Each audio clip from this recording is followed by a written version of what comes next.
हक है। ठीक है, तो मैं आगे रिएक्शन ले लेती हूँ। हमारे और भी मेहमान जुड़ चुके हमारे साथ। आऊंगी बलराज पासी जी। राजीव महर्षि स्टेट मीडिया प्रभारी हैं कांग्रेस से, वो भी हमारे साथ जुड़ चुके हैं। अनुराग भदौरिया प्रवक्ता समाजवादी पार्टी, वो भी हमारे साथ जुड़ चुके हैं। आप दोनों का ही स्वागत। राजीव महर्षि जी, आपके पास आऊंगी, उससे पहले अनुराग भदौरिया के पास चलती हूँ। अनुराग भदौरिया, बीजेपी के परिवारवाद वाले तीर का समाजवादी पार्टी के पास क्या जवाब है, क्या काट है? देखिए, भारतीय जनता पार्टी खिसियाई हुई पार्टी है, ये झूठ बोलने वाली पार्टी है। इसने यही कहा था ना कि हम आएंगे अपने घोषणा पत्र में कि 70 लाख रोजगार हर साल देंगे, किसानों की इनकम दोगुनी कर देंगे, नहीं किया ना। इसी तरह परिवारवाद की बात करती है, यही जब इनकी सत्ता में जो लोग होते हैं वो उनका परिवार होता है तो परिवारवाद नहीं होता है। माने पंकज सिंह परिवारवाद से नहीं आते हैं, संदीप सिंह मुझे लगता है स्वर्गीय कल्याण सिंह जी के परिवार से नहीं आते हैं। स्वर्गीय कल्याण सिंह जी के बेटे भी सांसद हैं, बेटा भी मंत्री था, विधायक लड़ रहा है। इस तरह से आप यहाँ ब्रभूषण शरण सिंह जी सांसद हैं, उनका बेटा भी लड़ रहा है। कमाल है भाई, यहाँ तो पति पत्नी भी आपस में झगड़ा कर रहे हैं टिकट लेने के लिए। और परिवारवाद कम पड़ जाता है तो इंपोर्ट भी करते हैं भाई, जितिन प्रसाद जी आ जाओ, सिंधिया जी आ जाओ, तो ये लोग तो इंपोर्ट भी करते हैं परिवारवाद। और जब यही व्यक्ति दूसरी पार्टी में चले जाते हैं तो परिवारवाद की बात करने लगते हैं। राजनाथ सिंह जब टिकट को लेकर, नोएडा में टिकट को लेकर फैसला हो रहा था तो वो मीटिंग से बाहर चले गए थे और उस पर एक सफाई इन्होंने दी थी कि 15 साल तक क्षेत्र में काम किया। हालांकि आपका सवाल वाजिब है और सवाल का जवाब मैं बीजेपी से लूंगी, लेकिन जो तथ्य, जो बातें उनकी तरफ से रखी गई है वो मैं कह रही हूं, और इस तरह की बातें बीजेपी की ओर से कही गई। चलती हूं। आपसे नहीं, सुनिए, संदीप सिंह जो कल्याण सिंह जी के बेटे, जो पोते, उनकी क्या उम्र है? कितने साल उन्होंने काम कर लिया था जो उनको टिकट मिल गई थी और मंत्री भी बना दिया था? क्या उम्र थी, जरा आप ही बता दीजिए। कितने साल काम कर लिया था जो उनको टिकट मिल गई थी? ठीक है, आपका सवाल ब्रजलाल जी के पास ले चलूं? इसी तरह से इसी बलराम जी के पास। बलराम जी ये बताइए, बीजेपी का परिवारवाद और बाकी दलों के परिवारवाद में क्या अंतर है? आज आप कह रहे हैं एक परिवार एक टिकट, एक परिवार एक टिकट, लेकिन आज अगर केंद्रीय कैबिनेट में देख ले, ज्यादातर मंत्री ऐसे हैं, कम से कम आधे तो ऐसे हैं ही जो राजनीतिक परिवार से ही आते हैं। यूपी में भी देख ले, ऐसे संख्या बहुत ज्यादा है जो सांसद या विधायक हैं और वो किसी न किसी सांसद विधायक के पुत्र हैं, मंत्री के पुत्र हैं। तो कैसे अंतर है?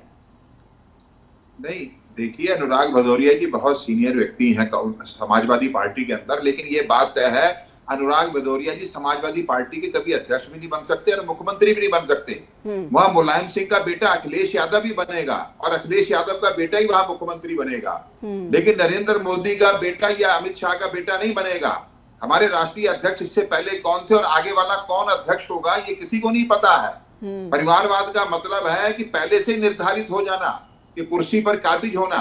अगर किसी राजनीतिक कार्यकर्ता नेता का अगर बेटा अगर माना वो कार्यकर्ता है, काम कर रहा है, तो उसको टिकट देना ये परिवारवाद नहीं है, लेकिन ये निर्धारित नहीं होता है कि उसी को मिलेगा और किसी को नहीं मिल सकता।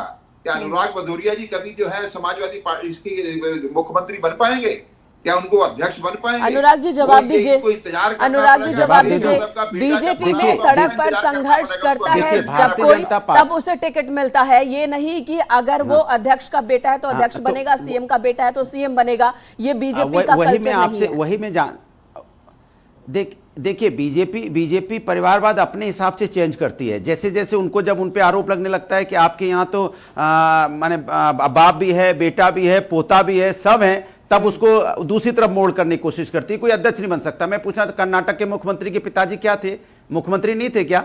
या अनुराग ठाकुर के पिताजी क्या थे? आज कैबिनेट मंत्री आपने प्राइम पोस्ट दे रखी, उनके पिताजी भी मुख्यमंत्री थे।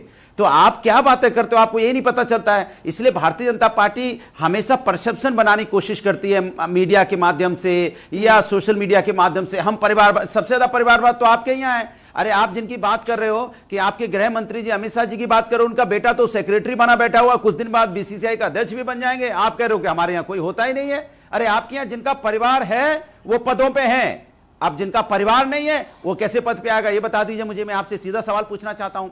बलराज जी जवाब दीजिए, फिर मैं मनोज रघुवंशी जी के पास चलूंगी। बलराज जी जवाब दीजिए। जिनका परिवार है तो है। नहीं, ये इन्होंने पिछली बार कांग्रेस के साथ नहीं क्या होता है अब?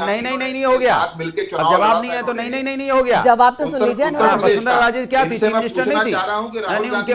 नहीं इससे पूछना चाहते हो, वसुंधरा राजे जी क्या थी? चीफ मिनिस्टर थी ना। उनकी माता जी भी यहाँ पे पार्टी के अध्यक्ष रही है, इतनी बड़ी सांसद रही है। आपने सवाल किया, जवाब तो सुन लीजिए। ज्योतिरादित्य सिंधिया को भी ले आए क्योंकि परिवार कम पड़ रहा था। आप तो परिवार कम पड़ता है तो इंपोर्ट करने लगते हो। अनुराग भदौरिया जी, आपने तो कभी क्वालिटी नहीं देखी। क्या क्वालिटी आपने देखी जितनी टिकटें आपने देते हो परिवारवाद को? अनुराग भदौरिया जी जवाब सुन लीजिए। वो कह रहे हैं कि पैराशूट से हम नहीं बनाते, 12 साल काम किया, पैराशूट से आए नेताओं को हम पद नहीं दे देते, ये बीजेपी का कहना है। बनाते वही तो मैंने। राजीव महर्षि जी जुड़ चुके हैं हमारे साथ, उनके पास चल लूंगी। राजीव महर्षि जी आवाज मिल रही है आपको?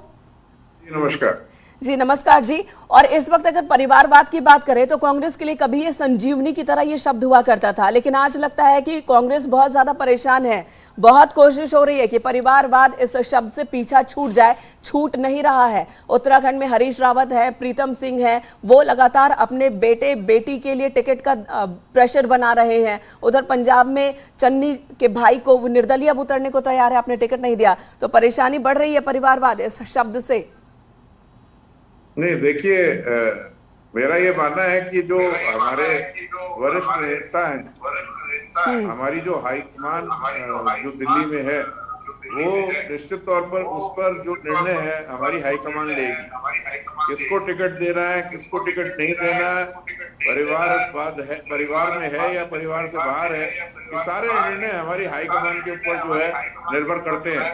और ऐसे में आपका ये कहना कि कांग्रेस पार्टी में सब बड़े नेता परेशान हैं, तो ऐसी कोई बात नहीं है।